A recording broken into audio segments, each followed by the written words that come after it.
ETV आपके 1 2 3 4 कुछ ना कुछ जानवर साथ लेके जाएगी, अकेली वापस नहीं जाने लगी। जब इंटेरोटॉक्सीमिया की वैक्सीन आपने बकरियों को करवा ली, फिर ये बीमारी आपके बच्चों में भी नहीं आएगी। कुछ ऐसा करें कि ईटीवी हमारे फार्म के नजदीक भी ना आए। ये हो सकता है शोर करना शुरू करेंगे और एक्सपायर हो जाएंगे। जितनी देर हमने बात की है इतना ही टाइम लगता है। यानी कि कंडीशन ये हो जाती है कि आप इंजेक्शंस की तरफ नहीं भागते हैं, आप छुरी की तरफ जाते हैं कि यार छुरी ले आएं और इसे तकबीर करें। अस्सलाम वालेकुम, welcome to our YouTube channel Haidari goat and dairy farm. आपकी खिदमत में हाजिर हुए हैं जी आज एक और नई वीडियो लेके। और ये ऐसी वीडियो है या ये ऐसी बीमारी है जिसकी वजह से पूरे साल में सबसे ज्यादा बकरियां मरती हैं। इतना सीरियस केस है जिसे हम आज डिस्कस करेंगे। इसमें हम बातें ये देखेंगे कि हम इससे बच किस तरह सकते हैं, हम इसका ट्रीटमेंट क्या कर सकते हैं, और बीमारी आने से पहले हम इसका क्या इलाज कर सकते हैं कि हमारे फार्म पर बीमारी ये आए ही ना। तो आज हम बात करने लगे हैं ईटीवी की, यानी कि इंटेरोटॉक्सीमिया। बकरियों की 3 मेन वैक्सीन होती हैं पूरे साल में जो हम करवाते हैं। पीपीआर करवाते हैं, उसके बाद हम सीसीपी कराते हैं यानी कि फ्लोरोनमोनिया की, और फिर हम ईटीवी करवाते हैं। 3 वैक्सीन होती हैं जी बकरियों की। पीपीआर नहीं करवाएंगे आप, जानवर बीमार होंगे, रिकवरी के चांसेस हैं। सीसीपीपी नहीं करवाई है आपने फ्लोरोनमोनिया की, चांसेस हैं कि जानवर रिकवर कर जाएंगे।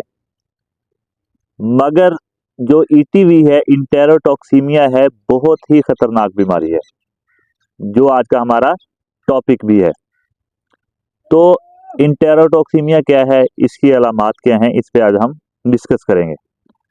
तो इंटेरोटॉक्सीमिया बेसिकली है जी अंतड़ियों का जहर। अंतड़ियों के जहर की बीमारी है ये, और बच्चों में बकरियों के ज्यादा आती है, बड़े जानवरों में कम आती है, यानी कि बड़ी बकरियों और बड़े बकरों में, मगर आती है दोनों साइडों में। तो इसकी अलामात क्या होंगी? जानवरों में बीमारी आएगी, जानवर अच्छे भले आपको नजर आएंगे कि यार चल फिर रहे हैं, ठीक है, खा पी रहे हैं। अचानक से जानवर बैठेंगे, शोर करना शुरू करेंगे और एक्सपायर हो जाएंगे। जितनी देर हमने बात की है इतना ही टाइम लगता है। यानी कि कंडीशन ये हो जाती है कि आप इंजेक्शंस की तरफ नहीं भागते हैं, आप छुरी की तरफ जाते हैं कि यार छुरी ले आएं और इसे तकबीर करें। मगर इससे पहले हमारे पास ट्रीटमेंट के चांसेस होते हैं और हम ट्रीटमेंट कर सकते हैं अगर हम इसे डायग्नोज कर लें कि ये इंटेरोटॉक्सीमिया हो चुका है, अंतड़ियों का जहर हो चुका है। तो इस पे आज हम बात करने लगे हैं। इंटेरोटॉक्सीमिया में जानवर आपको कॉलिक वाले सिम्टम्स शो करेगा, यानी कि आपको लगेगा कि जानवर को कॉलिक है।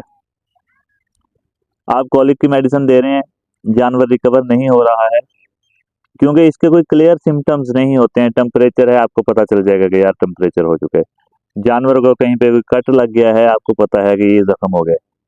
थनों का मसला बन गया है, आपको पता चल रहा है कि आर्डर में या थनों में कोई इश्यूज आ रहे हैं। स्टमिक इश्यूज हैं, जानवर को डायरिया लग चुका है या जानवर के पेट में हवा भर गई है, आपको पता चल रहा है। इसके ईटीवी के इंटेरोटॉक्सीमिया के कोई भी क्लियर सिम्टम्स नहीं है। ये बीमारी जानवर को खत्म कर देती है, सिम्टम्स नहीं देती। तो कोलिक वाले सिम्टम्स देने हैं इसमें। आपने कोलिक सिरप दे लिया है या आप कीटोजैक्ट वगैरह के साथ ट्रीटमेंट कर रहे हैं और जानवर आपका बेहतर नहीं हुआ है, तो आपने उसी टाइम इसका ट्रीटमेंट कर लेना है।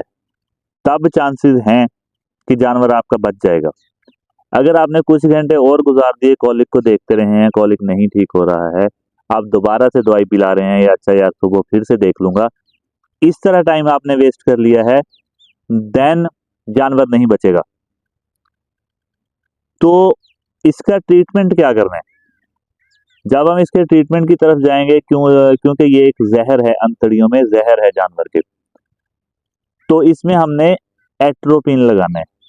एट्रोपिन वैसे हम किस लिए इस्तेमाल किया करते हैं कि किसी जानवर को किसी जहरीली चीज ने काट लिया हो, या जानवर ने घास में आई हुई या किसी और तरह किसी वंडे वगैरह में या फंगस लगी हुई रोटियां या चारे में कोई जहरीली चीज खा ली हो, देन हम एट्रोपिन इस्तेमाल करते हैं।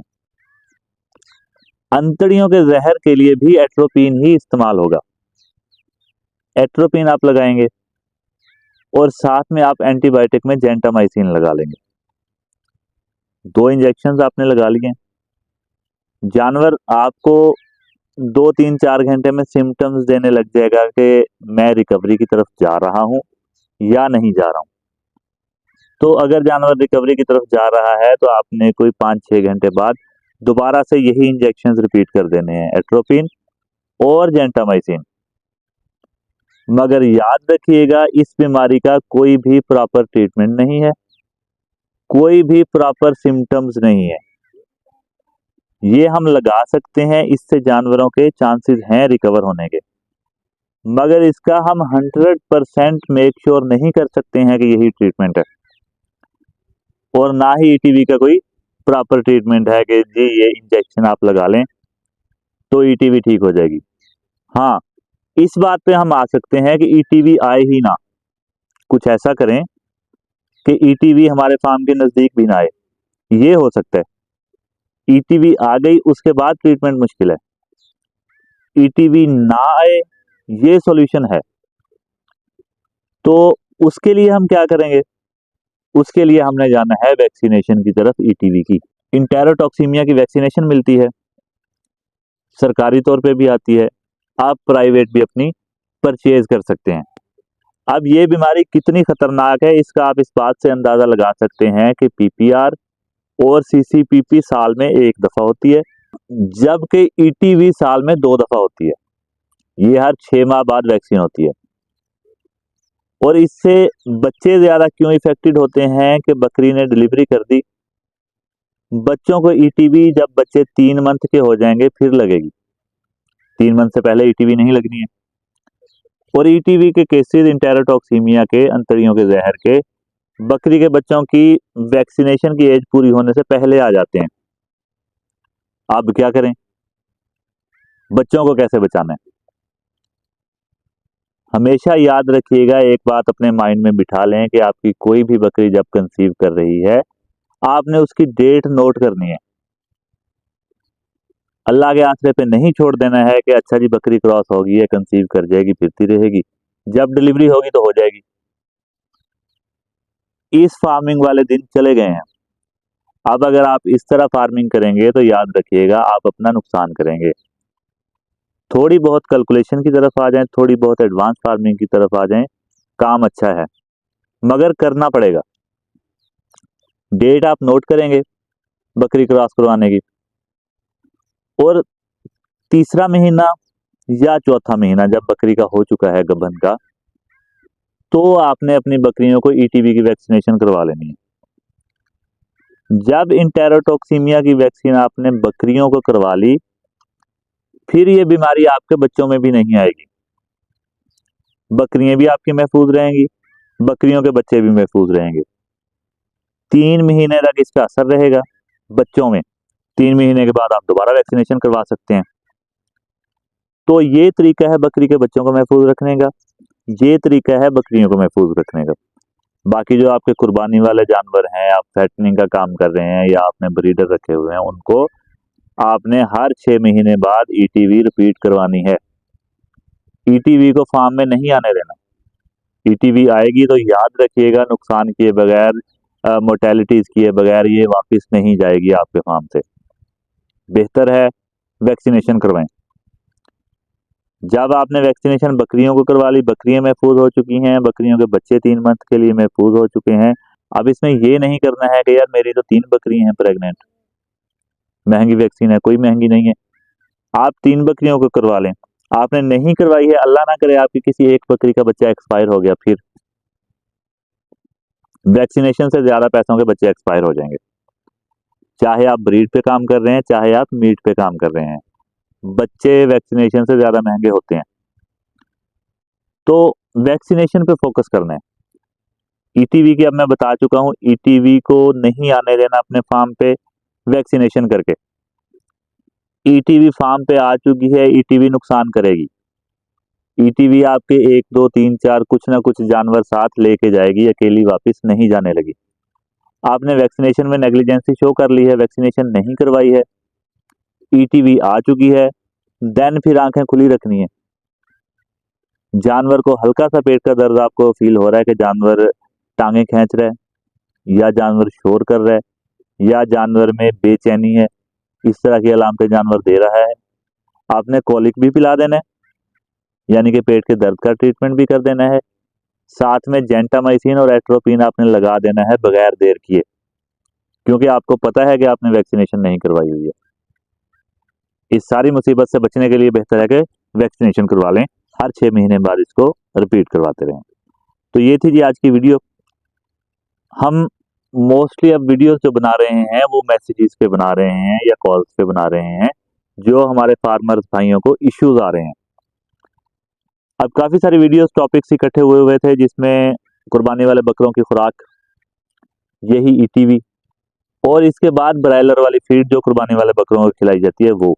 ये टॉपिक्स हमारे पास 3 मेन थे, बाकी पे हम वीडियोस बना चुके थे जिन पे फार्मर्स की डिमांड थी दोबारा वीडियोस बनाने की, तो वो हमने उनको वही लिंक सेंड कर दिए थे। इनमें जो सबसे ज्यादा सीरियस इशू आता है वो आता है ईटीवी का।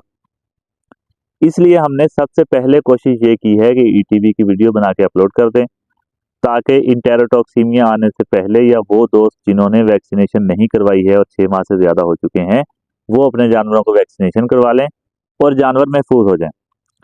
बाकी की वीडियोस फिर बनती रहेंगी। मुझे उम्मीद है कि आपको ईटीवी ए टू जी समझ आ चुकी होगी, आती कैसे है, ट्रीटमेंट कैसे करना है, वैक्सीनेशन कैसे करनी है, कितने टाइम के बाद करनी है।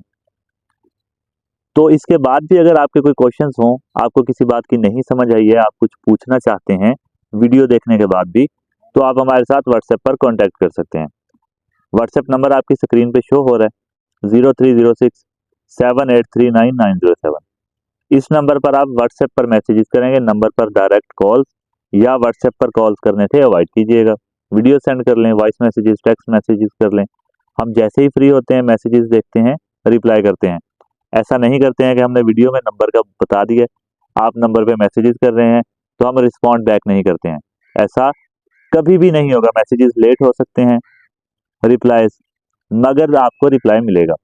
और हम तब तक फार्मर्स के साथ कांटेक्ट में रहते हैं जब तक के आपके इश्यूज रिजॉल्व नहीं हो जाते हैं, आपके जानवर ठीक नहीं हो जाते हैं। बीमारियों के अलावा अगर आपने किसी और वैक्सीनेशन का पूछना है, आपने न्यू फार्मिंग स्टार्ट करनी है, आपके फैटनिंग के अकॉर्डिंग क्वेश्चंस हैं, तो आप हमारे साथ कांटेक्ट कर सकते हैं। तो ये थी आज की वीडियो। उम्मीद करते हैं वीडियो आपके लिए इन्फॉर्मेटिव साबित हुई होगी। मिलते हैं इंशाल्लाह नेक्स्ट किसी भी इन्फॉर्मेटिव वीडियो में। तब तक के लिए अपना और अपने जानवरों का बहुत सारा ख्याल रखिएगा। अल्लाह निगहबान।